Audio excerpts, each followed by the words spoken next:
India की जानिब से सदारती उम्मीदवार द्रौपदी मुर्मू के हवाले से आरजेडी लीडर तेजस्वी यादव ने नुक्ताचीनी किया। ये आपको सुनवाते हैं।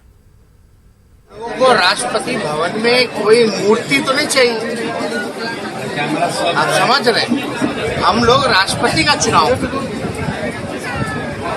तो आपने कभी यशवंत सिन्हा जी को तो हर जगह आपने सुना होगा, लेकिन जो सत्ता पक्ष से जो उम्मीदवार दी गई, हालांकि छोटी मुंह बड़ी बात बोलनी नहीं चाहिए, लेकिन हमने कभी नहीं सुना और हमको नहीं लगता कि आप लोगों ने भी उनकी आवाज को सुना होगा।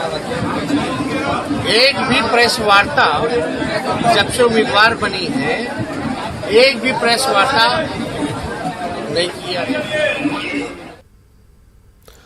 मुल्क के chief justice NV Ramana Hindustan की मौजूदा सूरत हाल के बारे में मुसलसल अपने ख्यालात का इजहार कर रहे हैं। अब एक बार फिर उन्होंने सियासत में दुश्मनी पर तशवीश का इजहार किया। सीजेआई ने कहा कि सियासी मुखालफत को दुश्मनी में बदलना सेहतमंद जमहूरियत की अलामत नहीं है। इन्होंने कहा कि हुकूमत और अपोजिशन के दरमियान जो बाहमी एहतराम कभी था वो अब कम हो रहा है। इन्होंने मजीद कहा कि मुशावरत के बगैर कवानीन बनाए जा रहे हैं। सीजेआई जस्टिस रमन्ना पार्लिमानी जमहूरियत के 75 साल नाम के एक प्रोग्राम से खिताब कर रहे थे।